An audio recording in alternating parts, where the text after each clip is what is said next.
যে কোনো কনফারেন্সে একটা জিনিস কিন্তু ফিক্স, সেশনের থেকে ওই এক্সিবিশন স্টলে কিন্তু ভালোই ভিড় থাকে। যেমন প্রতিটা ফার্মা কোম্পানির স্টল যেন মনে হয় একটা সাইলেন্ট কম্পিটিশনে নেমেছে, কার ব্যাগ বড়, কার ব্যাগে বেশি চেন, কার ব্যাগে বাকি সব ব্যাগগুলো ঢুকে যাবে। আর যদি আইডি কার্ডে চেয়ারম্যান, স্পিকার এগুলো লেখা থাকে তাহলে তো হাসি মুখে আসবেন, স্যার এটা আপনার জন্য স্পেশাল ব্যাগ। আর জুনিয়ররা তারা দূরে থেকে তাকিয়ে ভাবে একটা ছোট ব্যাগ হয়ে গেলেই চলবে, ঠিক আছে এখন না পেলে পরে আবার দেখবো। কনফারেন্সে অ্যাটেন্ডিরা ওয়াকিং লাগেজের শোরুম।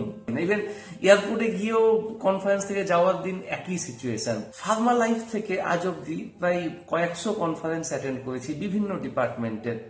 সব জায়গাতে কিন্তু এই একই সিন, শুধু একটাই চেঞ্জ, ওই ব্যাগের ডিজাইনটা একটু আপডেট হয়েছে। আমার এই কথাগুলো হয়তো আমার ডাক্তার কলিগরা বা জুনিয়ররা খুব কোরিলেট করতে পারবে। আচ্ছা, আপনারাও কি বাড়ি গিয়ে ভাবেন না তো ব্যাগ কালেক্ট করার পর কি করবো, না শুধু আমি কনফিউজড?